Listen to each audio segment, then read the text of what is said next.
اب ایک طبقہ کہتے ہیں ہم صحابہ کو نہیں مانتے. اللہ تعالیٰ جزائے خیر عطا فرمائے مولانا عبد الاکبر چترالی صاحب کو. جماعت اسلامی سے ان کا تعلق ہے, چترال کے وہ رہنے والے ہیں, وہیں سے پارلیمنٹ کے ممبر بنے. اسی لیے کہا جاتا ہے ایسے لوگوں کو پارلیمنٹ کا ممبر بناؤ جو آپ کے ایمان کی ترجمانی پارلیمنٹ میں کریں. انہوں نے ایک بل پیش کیا اور وہ بل تھا ناموس صحابہ اور اہل بیت بل.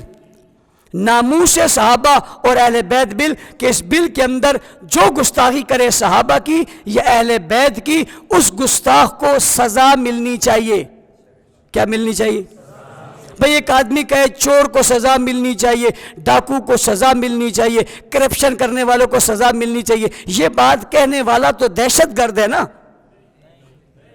بھئی قانون کی بات کرنے والا دہشت گرد ہے, یہ تخریب کار ہے, یہ تو قانون پسند ہے, یہ تو انصاف پسند ہے, یہ تو امن پسند ہے, یہ تو معاشرے کو خوبصورت کرنا چاہتا ہے. یہ جنگل کا جنگل نہیں رہنے دیتا, یہ قانون بنا کر اس کو ایک ضابطہ بنانا چاہتا ہے کہ جنگل نہ ہو. جنگل میں کوئی قانون نہیں ہوتا, ملکوں میں اور شہروں میں قانون ہوتا ہے. اور ہمارا ملک ہے اور پیارا ملک ہے, اور یہ ملک ہمیں اللہ تعالیٰ نے دیا ہے اور عطا کیا ہے. اس ملک جب ہمیں مل گیا ہے تو اس میں کوئی قانون جنگل کا ہو یہ برداشت نہیں ہے. اس میں قانون ضابطے کا ہو, جس میں تمام ضابطے ہوں, وہ ملک چاہیے. ان نے بل پیش کیا اور بل یہ تھا کہ صحابہ کرام اور اہل بیت کی توہین کرنے والے کو سزا دی جائے.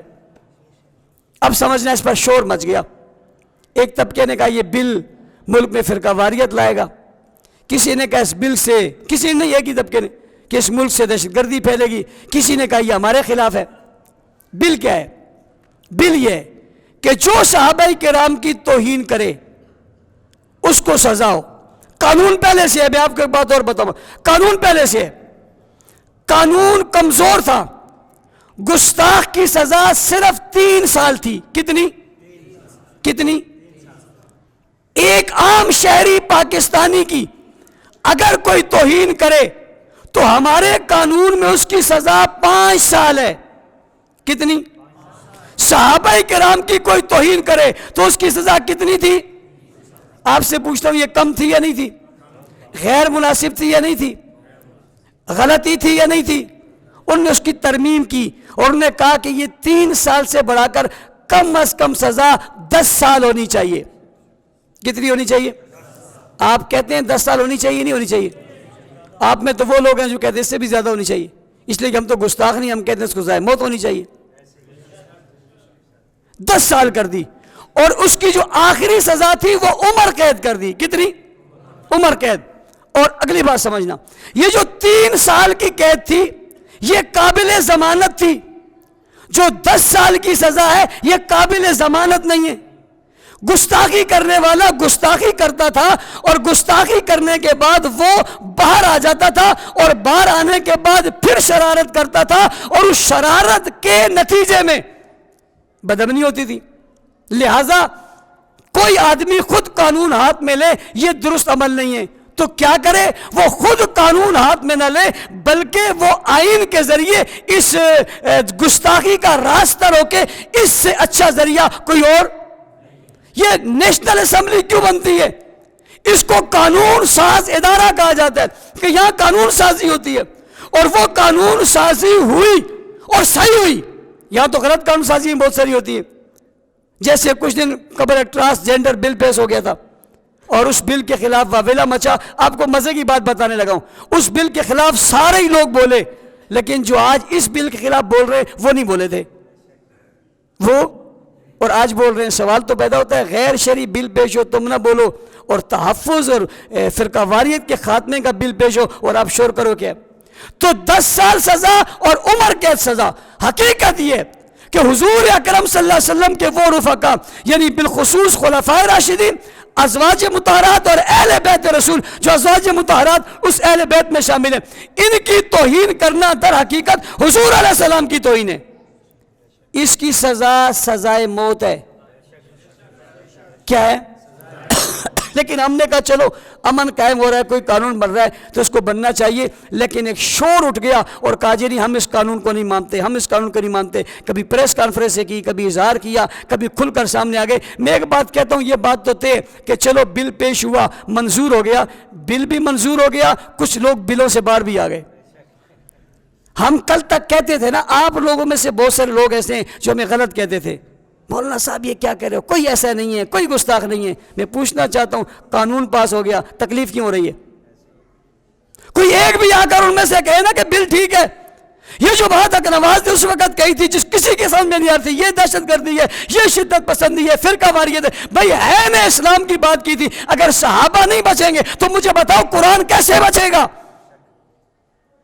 اس نے یوں جلا کر قرآن روکنے کی کوشش کی، اس نے قرآن کے پہلے گواہ، قرآن کے پہلے مخاطب، قرآن کے پہلے پڑھنے والے، قرآن کے پہلے لینے والے، جن کا ذکر قرآن میں ایسے چمکتا ہے جیسے آسمان پر ستارے چمکتے ہیں، انہیں مشکوک کرنے کے لیے انہوں نے کوشش کی، اور مشکوک کرنے کے لیے کوشش کر کے ان کی اس حیثیت کو خراب کرنا چاہا، لہٰذا بل پیش ہوا اور قومی اسمبلی سے الحمدللہ منظور ہو گیا۔ اب اسے سینٹ میں جانا ہے، اور انہوں نے رکاوٹیں شروع کر دی اور کام سینٹ میں نہیں جانے دیں گے، اور درخواستیں کرنے لگے کہ یہ بل منظور نہیں ہونا چاہیے۔ آپ کو یہ حقیقت اس لیے بتائی کہ عوام کو حقائق کا علم ہونا چاہیے کہ یہ جب قانون کی بات آئی تو پھر ڈرنے والے لوگ ڈرتے کیوں۔ اور مزے کی بات آپ کو بتاؤں، جب ہم میٹنگز اور اجلاس میں بیٹھتے ہیں، ہمیں بہت ساری جگہ جانا ہوتا ہے، تو یہ بیٹھ کر ہاتھ جوڑ کر کہتے ہیں نہیں نہیں ہم گستاخ نہیں ہیں، ہم تو سب کو مانتے ہیں، اور آج بھی کہتے ہیں مقدسات کی توہین حرام ہے، اور پھر کہتے ہیں نہیں اس کی تعریف نہیں، توہین کہتے کس کو ہیں؟ انہیں ابھی تک یہ نہیں پتا توہین کس کو کہتے ہیں۔ نہ تمہیں توہین کا پتہ ہے، نہ تمہیں ادب کا پتہ ہے، تم ادب میں توہین کرتے ہو، توہین میں ادب کرتے ہو۔ کم از کم اپنے ذہنوں کو صاف کرو، توہین کی مفہوم خود تو سمجھو۔ اگلا سوال، یہ جو 3 سال کی سزا تھی یہ بھی تو توہین پر تھی، تم نے اس وقت کیوں نہیں پوچھا کہ توہین کی تعریف کرو؟ اس لیے کہ تمہیں پتا تھا نا کہ توہین کر کے باہر آ جائیں گے، اب توہین کی تعریف کیوں پوچھ رہے ہو؟ تمہیں پتا ہے نا کہ ضمانت نہیں ہوگی۔ اور میرا کھلا موقف ہے، واضح میں کہتا ہوں، یہ وہ طبقہ ہے سامنے بیٹھ کر اس سے آپ 1000 باتیں کروا لو، کسی پیپر پر سے لکھوا لو، سب لکھنے کو تیار ہے، جب قانون کی بات آئے گی یہ نہیں مانے گا، جب بھی قانون کی بات آئے گی نہیں مانے گا۔ کہتے ہیں قانون کی پاسداری، قانون کی پاسداری، تو اس بل کی حمایت عوام میں ہونی چاہیے، اور انہیں یہ شعور ہونا چاہیے کہ یہ بل صحیح ہے، اسے پاس ہونا چاہیے، اسے منظور ہونا چاہیے، اسے نافذ ہونا چاہیے، اس پر عمل ہونا چاہیے، گستاخوں کو سزا ملنی چاہیے۔ کیا خیال ہے، ملنی چاہیے نہیں ملنی چاہیے؟ بھئی یہ قانون پاس ہونا چاہیے نہیں ہونا چاہیے؟ سب اس کی تائید کر رہے ہیں، سب اس کی حمایت کر رہے ہیں، یہ پاس ہونا چاہیے۔ اگر یہ پاس نہ ہوا اور آپ کو کہا اس کو پاس کروانے کے لیے یہاں سے اسلام آباد تک جانا ہے، تو جانا بھی چاہیے یا گھر میں بیٹھ جانا چاہیے؟ جانا بھی چاہیے، اس لیے کہ ہمارا ملک ہے۔ اس ملک میں اگر انتشار رہے گا اور افراتفری رہے گی اور فرقہ واریت پھیلے گی تو بات خراب ہو جائے گی۔ میں نے پچھلے جمعے بھی ایک جگہ کہا، ایک قانون بنے چور کے خلاف کہ بھائی چوری کرنا جرم ہے، اور قانون بن رہا ہے، اور ایک آدمی کہتا ہے جی چوری کی تعریف کرو۔ بھائی چوری کی کیا تعریف ہوگی؟ ڈاکے کی تعریف کرو تو ڈاکے کی کیا تعریف ہوگی، یا ڈاکو کی کیا تعریف ہوگی؟ مال چوری کرنے والا۔ گستاخ کی کیا تعریف ہوگی؟ گستاخی کرنے والا۔ توہین کی کیا تعریف ہوگی؟ توہین کرنے والا۔ کیا پہلے کیوں نہیں آپ نے کہا؟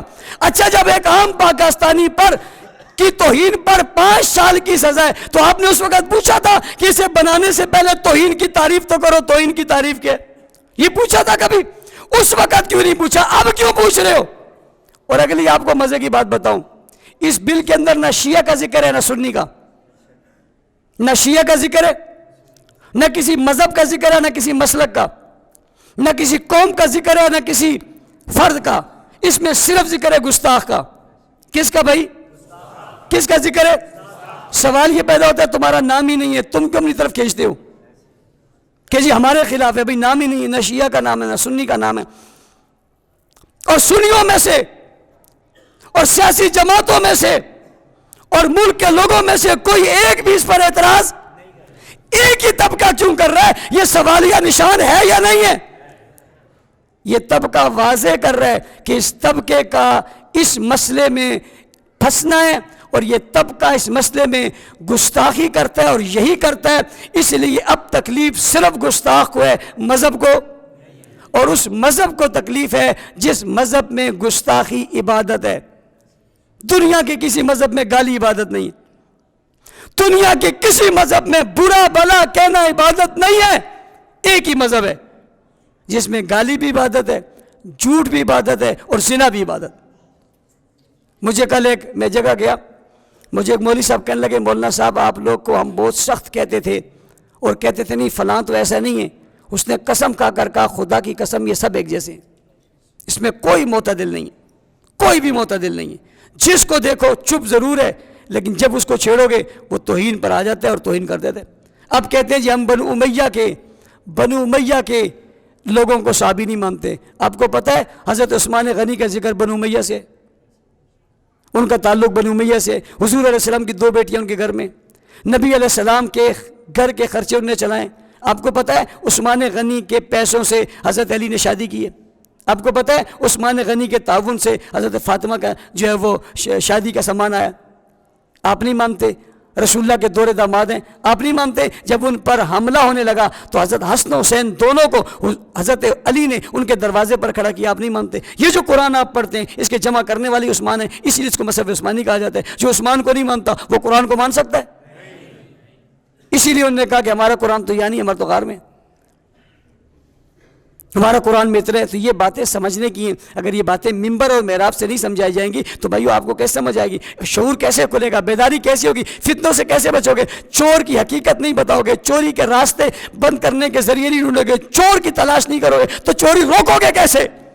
اس کا ایک ہی طریقہ قانون سازی ہو اور چور کی نشاندہی، یہ چور ہے اس کے تحقیق کے کٹہرے میں آنا چاہیے۔ کہتے ہیں جی غلط FIR کٹ جائے گی، اس کا غلط استعمال ہوگا تو عدالت میں ہوگا، تو آپ کہہ دینا کہ ہم نہیں ہیں گستاخ۔ ڈر کیوں رہے ہو؟ ڈر کیوں رہے ہو؟ تمہارا ڈر بتاتا ہے پیچھے بات کچھ اور ہے، تمہارا ڈر بتاتا ہے پیچھے بات کچھ اور ہے، اور وہ بات تمہاری گستاخی ہے جس کو تم اپنی عبادت سمجھتے ہو اور تم روک نہیں سمجھتے۔ اس لیے اس کے روک تھام کے لیے یہ بل کی آج تمام پاکستان کے مساجد کے لوگ تائید کر رہے ہیں، حمایت کر رہے ہیں، دیوبندی، بریلوی، اہل حدیث، یہاں تک کہ پاکستان میں رہنے والے کافر بھی اس کی حمایت کر رہے ہیں کہ گستاخی کے خلاف بل ہونا چاہیے تاکہ خون خرابہ، دہشت گردی کا خاتمہ ہو۔ اللہ تعالی ہم سب کو صحیح بات سمجھنے کی اور اس پر عمل کرنے کی توفیق عطا فرمائے۔